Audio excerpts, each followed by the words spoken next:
nunca se hablaba de accidente. ¿Por qué? Porque se desconocía la causa, ¿sí? Pero ya se determinó cuál es la causa, entonces podemos hablar de enfermedad cerebrovascular, ¿sí? Muy bien. Esta es el ACV o SB, pues es una patología que no es primaria, eso es una patología secundaria, es decir, como complicación de alguna enfermedad sistémica que tiene el paciente, que puede ser una hipertensión, que puede ser una diabetes, ¿sí? Profe, Señora. por la tuberculosis se puede generar esta enfermedad. ¿Claro? Siguiente. Nosotros tenemos dos tipos de ACV. Un ACV es el isquémico y el otro es el hemorrágico, ¿sí? Aquí tenemos un paciente con un aneurisma, ¿no? Dale. Bueno, aquí estamos en una montonera. Se está haciendo una endarterectomía, que es, el paciente tiene una obstrucción por un ateroma, una obstrucción del vaso sanguíneo, entonces se abre el vaso sanguíneo para limpiar, por así decirlo, con un aparato especial, ¿ve? ¿Sí? Y volver a darle la permeabilidad al vaso sanguíneo para evitarle precisamente al paciente que le dé un ACV. Hoy día, ¿qué se hace? Se hace el stent, ¿sí? Se coloca el stent, que lo que hace es como dilatar el vaso sanguíneo, ¿verdad? ¿Para qué? Para que se recupere el flujo sanguíneo. Siguiente. Siguiente. Ese. Muy bien. Entonces, el ACV puede dar de dos maneras. O puede dar a las arterias que llegan en el cerebro, las arterias propias del cerebro, esas arterias que forman, no sé si recuerden, el círculo arterial de la base del encéfalo, ¿sí? Que estaba esa arteria cerebral posterior, la cerebral media, la carótida interna, la cerebral anterior, las dos comunicantes anteriores y posteriores, ¿correcto? O en cualquiera de las ramas que se originan de estos vasos principales. Y la otra son las arterias que llegan al cerebro, como cuáles, como la carótida interna, las arterias vertebrales, las arterias basilar, la arteria basilar, entonces ahí se puede originar. Bueno. Muy bien. Se puede clasificar en un ACV isquémico, ¿sí? Cuando digamos que hay algo que está tapando el vaso sanguíneo, y el hemorrágico, ¿sí? Esa isquemia, ese algo que puede estar tapando el vaso puede ser o un trombo cuando es un coágulo de sangre, o un ateroma cuando es una placa de grasa, ¿sí? Entonces, eso me va a generar una oclusión trombótica cuando es sangre, embólica cuando es un ateroma. Se puede producir también cuando hay un proceso obstructivo de arteria-arteria en los sitios de anastomosis, o que la causa sea cardiogénica, o sea que la causa sea a nivel del corazón. Los pacientes que tengan alguna coronariopatía, pacientes que tengan una falla cardíaca. Ahora, el ACV hemorrágico, un vaso sanguíneo que se rompe. Ese vaso sanguíneo, ¿dónde puede estar? A nivel intracerebral, o sea, dentro del cerebro, ¿cierto? Puede ser un vaso sanguíneo que esté debajo del aracnoides, una hemorragia subaracnoidea. Puede ser una hemorragia por golpe, por trauma a nivel subdural. Recordemos que a nivel subdural se originan, los senos venosos, ¿sí?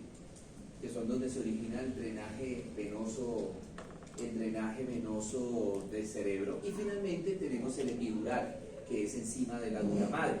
Esas, más que todo, esos traumas, los traumas encefalocranianos, los TEC, los traumas encefalocranianos, especialmente los traumas medianos, o sea, moderados y severos, ¿sí? Siguiente. Bueno, entonces aquí el embolismo, ¿qué me hace? O sea, un émbolo puede ser un trombo o puede ser un anteroma, es un cuerpo extraño que está viajando por el vaso sanguíneo y lo va a ocluir. Esa oclusión puede ser parcial, esa oclusión puede ser total. Independiente si la oclusión es parcial o total, se va a traducir eso en una hipoxia, o sea, le va a dejar de llegar sangre a una parte del cerebro, ¿sí? Eso puede ser la oclusión parcial, y después cuando hay oclusión total pues ya le deja de llegar sangre y entra en anoxia, y cuando ya esa parte del cerebro entra en anoxia es cuando se produce el ACV, el accidente cerebrovascular. ¿Sí? Siguiente. Aquí tenemos cómo se forma el trombo, cómo se formaría el trombo en cualquier parte del cuerpo. Imaginémonos esta gráfica a nivel del cerebro, ¿sí? Un vaso cerebral. Siguiente.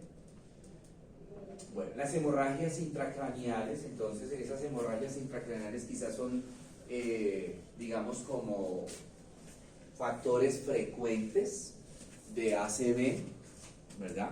En donde la sangre, que es el vaso sanguíneo se rompe y la sangre va a quedar acumulada a menos de que haya un trauma, ¿sí? Que se liberaría la sangre, pero imaginémonos que al paciente se le perforó la arteria por una hipertensión arterial o por un aneurisma que se perforó, que se rompió, ¿sí? Y esa sangre va a quedar acumulada entre el hueso y la dura madre, ¿verdad? Hay que drenarlos, hay que hacer, ustedes de pronto en neuro van a entrar a muchas cirugías de este tipo.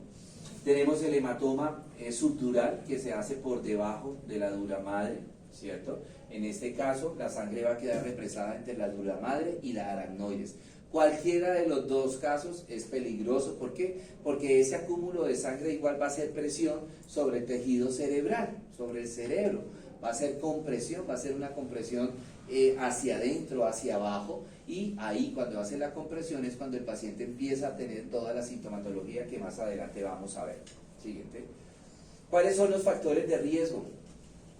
Todos los que ustedes se quieran imaginar, cualquier proceso primario o secundario a nivel del corazón, a nivel de la vasculatura, me puede generar un ACV, por ejemplo la hipertensión arterial, la arteriosclerosis, que ya sabemos que la principal causa es una aterosclerosis, la diabetes, la obesidad, con digamos que el paciente tenga inactividad física, adicciones a ciertas drogas, especialmente las sustancias psicoactivas, no a corto plazo, pero sí a largo plazo me pueden generar un ACV, el tabaquismo, el uso de los anticonceptivos orales, especialmente a base de altas concentraciones de estrógeno, el alcohol, la dislipidemia, colesterol y triglicérido aumentado, cualquier trastorno a nivel del corazón. Siguiente. Los síntomas, todos los que ustedes se quieran imaginar. Los síntomas los puedo, simplemente le digo dos síntomas y de ahí se derivan toda la sintomatología, toda la clínica que sufre un paciente. El déficit motor y el problema del sensitivo del paciente. Entonces, déficit motor, viene toda la parte motora que se va a afectar, trastornos en el habla, trastornos en la marcha, ¿sí? Trastornos para mover cualquier parte del cuerpo. Si ustedes se dan cuenta, si de pronto han tenido algún familiar que ha sufrido una ACV, lo primero que ellos manifiestan es que empiezan a tener una sensación de adormecimiento en alguna parte del cuerpo, de una hemiparesia, y esa pesadez que no pueden mover esa parte del cuerpo, la hemiparesia. No pueden hablar, la disarquia, desviación de la comisura palpebral, tosis palpebral, o sea, se les cae el párpado. Déficit sensitivo. Tienen... ¿vas a preguntar algo? Vale. Profe, cuando un paciente, digamos, dices que inicia cuando hay adormecimiento en una parte del cuerpo. Después del adormecimiento, un ejemplo, en una pierna, ¿cuánto tiempo debe de pasar para que se presente? Si es una ACV, ya está sufriendo el ACV, que de pronto puede ser leve en ese momento, es otra cosa, pero ya desde que él empieza a tener adormecimiento, empieza a tener hipoestesia y esa cosa, entonces ya está sufriendo el ACV. Sí, profe, porque casualmente yo tuve un paciente que tuvo ACV y él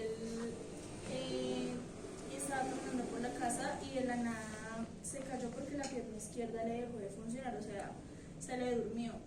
Llamaron a la ambulancia, lo llevaron para la clínica y él duró todo el día y toda la noche súper bien, o sea, hablando y todo normal, y al día siguiente ya le detectaron el ACV y le dio todo eso. Porque de pronto fue un ACV leve, ¿no? O sea, que fue ¿de qué? ¿Fue trombótico o fue hemorrágico? Ay, la verdad no me acuerdo.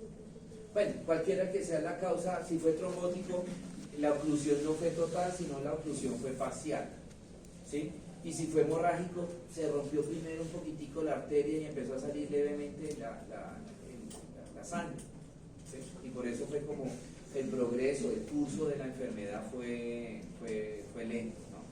Bueno, ¿qué otros síntomas? Pues la parte motora, mire, la tacha, que es una marcha en zigzag, ¿sí? Es una marcha en zigzag. Es la que se llama la marcha, ustedes no conocen nada de eso, es una marcha de borracho. Imagínense, nada más. Incoordinación motora, temblor, alteraciones del lenguaje, la parte de la disartria, que empiezan a hablar enredado, ¿cierto? Amnesia cuando ya el compromiso es a nivel del lóbulo frontal. Esa amnesia es a corto plazo o puede ser una amnesia a largo plazo cuando ya hay compromiso del lóbulo temporal. Agnosia, no reconocer, esa agnosia puede presentarse de diferentes maneras. No reconocer, por decir un ejemplo, el sitio donde están, la casa. No reconocen la casa o no reconocen de pronto, personas. Al principio esa agnosia es a personas con las que no frecuenta muy cotidianamente. Después ya son la agnosia es a personas que comparten permanentemente, entonces ya dejan de reconocer de pronto si viven con los hijos, con alguna hija, el esposo, los nietos, dejan de reconocer a esas personas, ¿sí? Praxia, dificultad para realizar movimientos, dificultad para, especialmente que son destreza fina, aquellos movimientos que requieren destreza fina, como por ejemplo anudarse los zapatos, abotonarse la camisa, el pantalón, meter la llave en una cerradura, coger el tenedor, el cuchillo, trinchar, la cuchara, bueno, en fin, todo lo que sea habilidad, destreza fina. Siguiente. Mire los síntomas, siguen los síntomas: vértigo, mareo, pueden presentar convulsiones, ¿cierto? Alteraciones del estado de conciencia, el paciente es estuporoso, como apático, está empezando el ACV, ese pacientico que está quieto y que no habla, que no opina, ¿sí? Se le pregunta y como que está ido, eso que la gente dice, no, está como ido, está lelo, dicen a veces, ¿sí? Y se va profundizando el estado de conciencia, pasa a la somnolencia, que quiere dormir, se duerme fácilmente, y después viene la parte del coma. Los signos meningios que hablábamos ahorita, la rigidez de cuello, ¿sí? La parte de Kernik-Klusinski, el signo de Babinski positivo. Recordemos que el signo de Babinski o la maniobra de Babinski, el reflejo de Babinski, es una maniobra, es un reflejo que es tan sencillo de hacer y dura tan poco, y yo ya puedo saber el compromiso neurológico del paciente, si el paciente tiene recuperación o no tiene recuperación, si el paciente tiene muerte cerebral, si el paciente tiene decorticación, ¿verdad? ¿Cómo se hace la maniobra de Babinski? Entonces, Babinski es un reflejo que se hace estimulando la planta del pie, hacerle cosquillas a la planta del pie, ¿sí? En la planta del pie, le hace una cosquilla. Normalmente nosotros, ¿qué hacemos? Recoger los dedos. Esa respuesta es la normal en una persona mayor de 1 año de edad. En una persona menor de 1 año de edad hace lo contrario, me abre los dedos. Ese Babinski es normal en un niño menor de 1 año de edad. ¿Cuándo es Babinski positivo? Que me está diciendo el paciente tiene un trastorno neurológico, el paciente tiene una descerebración, el paciente tiene una decorticación, cuando yo le percuto y me abre los dedos. O sea, es la misma respuesta que en un niño menor de 1 año de edad, ¿sí? Hablamos de que el paciente tiene un Babinski, entonces no hay nada que hacerle, pues corroboramos eso, de pronto con una resonancia, con una tomografía contrastada, le hacemos algunas maniobras, por ejemplo lo de Glasgow, la escala de Glasgow, que son una serie de comandos que se le hacen al paciente, y a verla, y uno valora, ¿sí? Cómo responde el paciente, y uno valora con números, y al final suma, ¿verdad? Bueno, siguiente. El diagnóstico, pues como les decía, las resonancias y la tomografía contrastada. Siguiente. Bueno, ya, eso es prevención, ¿no? ¿Me ponen, por favor?